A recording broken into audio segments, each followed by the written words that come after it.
Will you drink to the earth and to the days which have passed upon it? Will you drink to the fullness which was and to friends who have passed on?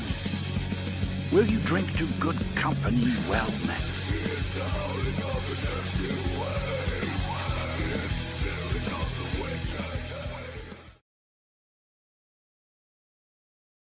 It's not clickbait, Premier. It's not entertainment. It's actually a health policy decision that you announced on Western Standard on Friday.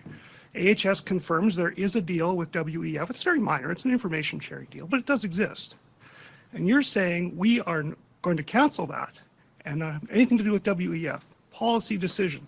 So, sorry, I had to write this down because it was that. What concerns do you have then with WEF? And is it because you accept the online conspiracy theory that WEF is a front for a global cabal of world leaders bent on using the pandemic to destroy capitalism and install a socialist dysfunctional dystopia? And I'm sorry if I didn't get the whole theory correct. I think that we should be taking our healthcare advice from Alberta healthcare experts. When you brought the Young Global Leaders Program here for executive education and the Schwab Fellows, but there are two countries in the world now in which the young global leaders have emerged. Tell us just a bit about that in terms of the governance. Yes, actually, this notion to integrate young leaders is part of the World Economic Forum since many years. And I have to say, when I mention now names like Mrs. Merkel, even Vladimir Putin and so on, they all have been young global leaders of the World Economic Forum. Mm-hmm. But what we are very proud of now, the young generation, like Prime Minister Trudeau, President of Argentina and so on, that we penetrate the cabinets.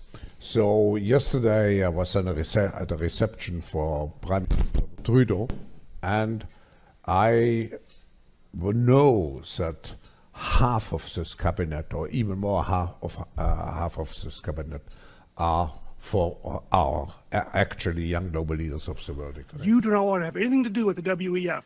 And you have a well-documented appetite for alternative media sources. So if you're not going to answer the question, and you haven't done so now a third time, the question is, why won't Danielle Smith answer that question?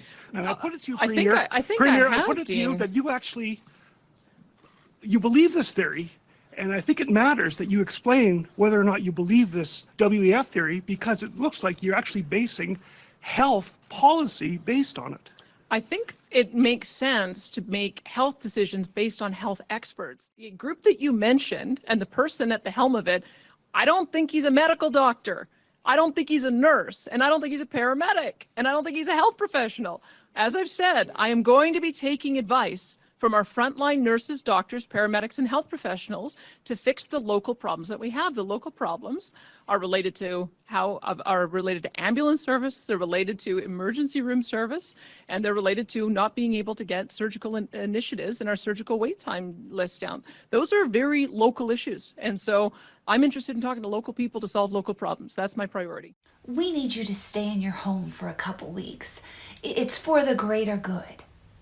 We need you to close your business just for a short time. It's for the greater good. We need you to stay home just a little bit longer than 2 weeks. It's for the greater good. We need you to wear this on your face. It's for the greater good. We need you to wear 2 of these on your face. It's for the greater good. We need you to inject this into your body. It's for the greater good. We need you to spend the holidays alone. It's for the greater good. You must inject this into your body if you want to feed your family. It's for the greater good. We need you to stop eating that. It's not good for the environment. It's for the greater good. We need you to stop driving your car and flying. It's for the greater good. We need you to stop heating your home so often. It's for the greater good. We need you to stop saying that. It's hurting some people's feelings. This is for the greater good. We need you to stop having children. It's not good for the planet. This is for the greater good. We need you to stop talking about your faith. It's offending people. This is for the greater good. We need to separate you from your children because you're not complying. This is for the greater good. We need to hold you in a facility for a little while for not cooperating. This is for the greater good. This is for the greater good. This is for the greater good. This is for the greater good. This is for the greater good. You should be ashamed. Calling yourself a community that cares. Oh, but we do care, Nicholas. It's all about the greater good. The greater good. How can this be for the greater good? The greater good.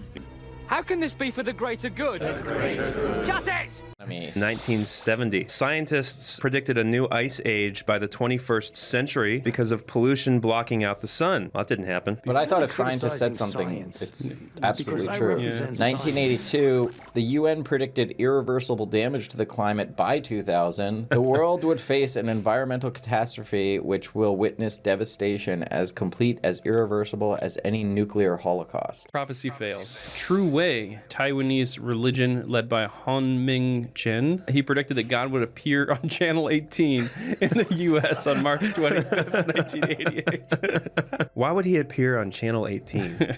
Weird. Why did he come in a manger? God works in mysterious ways. In 1998, Maldives will be underwater between 20 and 40 years. Oh, so that could still happen, yeah. Harold Camping, I remember him, and he predicted the end of the world 12 times. In 1992, he wrote a book called 1994? Question mark? Why did he think the world was going to end? Do you remember? Jesus Bible is going to return. Oh, and so he it was a religious thing. It was pattern recognition Yeah. of numbers in the Bible, and his mind would like come up with this scenario. He actually like repented, if I remember right. Oh, He like really? came out and said like I've been wrong my whole That's life. good. And You know what? I respect that. Al Gore said in 2009 that the North Pole will be ice-free by 2013 because of man-made global warming. Here's the big one, the Y2K disaster.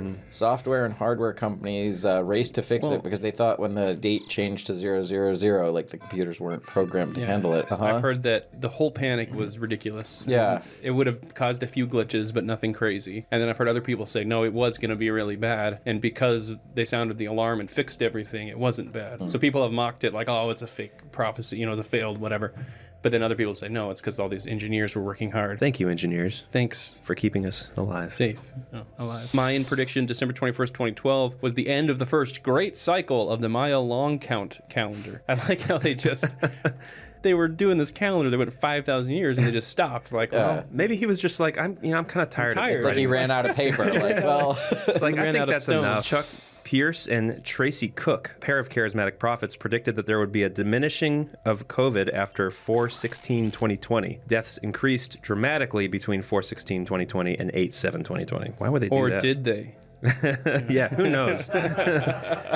Newsweek's Madam President cover and HuffPost prediction on election day. This is the 2016 election, right? Here's the graphic. Chances of them winning. Hillary Clinton, 98.1%. Donald Trump, 1.6%. That made the whole thing so wonderful. There's a bunch of Trump predictions. Jeremiah Johnson, a North Carolina-based prophet, declared that Trump would win the 2020 election. Ribbon Bullock, a Birmingham pastor, declared that Biden would be out by the middle of March. James Beverly, a research professor, wrote, God's Man in the White House, Donald Trump and Modern Christian Prophecy. Mike Lindell, did we talk about Mike Lindell? Didn't he?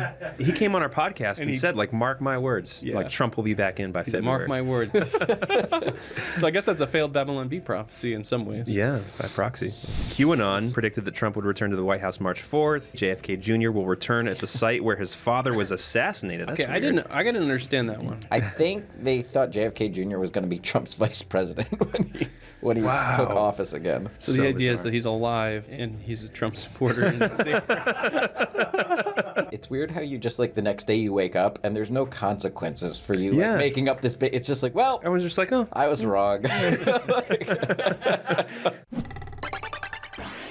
Lord is my shepherd. I shall not want for nothing. He makes me lie down in the green pasture. And those who cause Reaches up my head with oil. because Gives me kung fu in the face of my including the KKK, You and I know and do not believe that white life is so dear and peace so and sweet other that we hate purchase groups. at the price of chains and slavery. Read your Bible. Believe in God. Told the children of Read Israel your to live in slavery Constitution. under the Pharaoh. Hold them dear to your heart. But Christ have reduced Place the cross that bayonet of to the courage patriot that conquered on bridge and top thrown of down that their guns rifle and reduced the of fire knowledge. that conquered around the world. Steel your The martyrs spine of history were not foolish. and get ready And our to honored charge dead down that gave their hill. lives to stop the And let's advance of the sweep this Nazis. socialist Didn't die hole in vain. off of this Where blessed then is the land road to we peace? call the shining city on the hill.